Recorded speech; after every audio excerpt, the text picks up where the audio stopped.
सभी को नमस्कार। कैरियर फर्स्ट चैनल पर आप सबका स्वागत है। आज का डिक्टेशन आपका टेस्ट होगा। मैटर को ध्यानपूर्वक लिखें। ट्रांसक्रिप्शन करने के बाद शेयर की गई पीडीएफ कॉपी से अपनी गलतियों का मिलान करें और अपनी गलतियों को बेहतर रूप से सुधारने का प्रयास करें। डिक्टेशन लिखने के लिए तैयार रहें।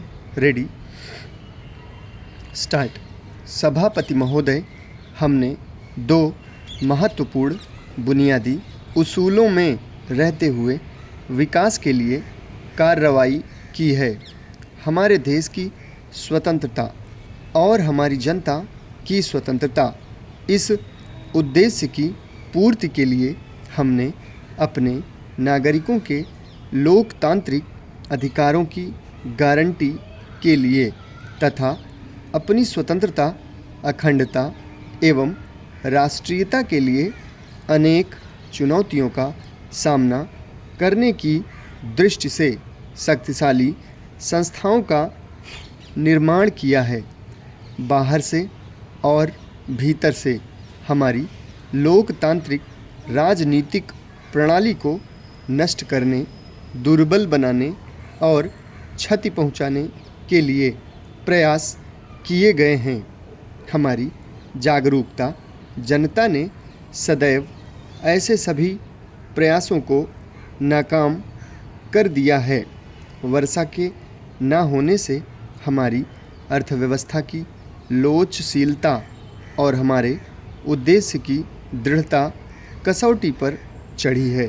हमारे कृषि समुदाय और वस्तुतः संपूर्ण राष्ट्र ने इस गंभीर आर्थिक चुनौती का अत्यधिक वीरता के साथ मुकाबला किया है। लोग सरकार को बहुत बड़ा सहयोग दे रहे हैं। राष्ट्र का आर्थिक कार्य निष्पादन इस बात का परिचायक है कि हमारी विकास नीति कितनी स्वस्थ और शक्तिशाली है। अध्यक्ष जी, दृढ़ संकल्प और संगठित राष्ट्रीय प्रयास के साथ पंजाब और अन्य क्षेत्रों में आतंकवाद की चुनौती का मुकाबला किया जा रहा है। पंजाब में राष्ट्रपति शासन के परिणामस्वरूप कानून लागू करने वाली एजेंसियों ने पंजाब के लोगों की पुनर्जीवित इच्छा शक्ति का उपयोग किया है और भ्रमित राष्ट्र विरोधी तत्वों के विरुद्ध दृढ़ता के साथ अभियान चलाया है। सबसे पहला काम है आतंकवाद को समाप्त करना और अलगाववादियों को अलग थलग करना। हाल में आतंकवादियों ने अपनी विध्वंसक गतिविधियों को तेज कर दिया है।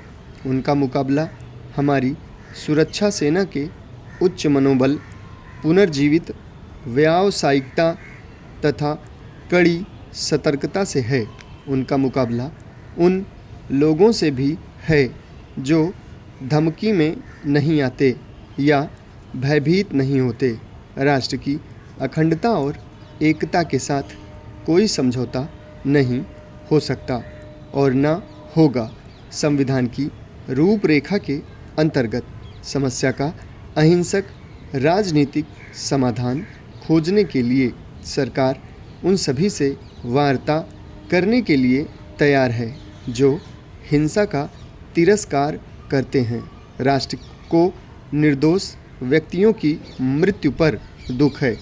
हम उनका अभिवादन करते हैं जिन्होंने राष्ट्रीय एकता के लिए अपने प्राणों की बलि दी है। त्रिपुरा में उग्रवादियों ने आतंक का अपना अभियान तेज कर दिया। हिंसा में वृद्धि होने और निर्दोष व्यक्तियों की हत्याएं अधिक होने के कारण सरकार के पास त्रिपुरा को अशांत क्षेत्र घोषित करने के अलावा कोई चारा न रहा।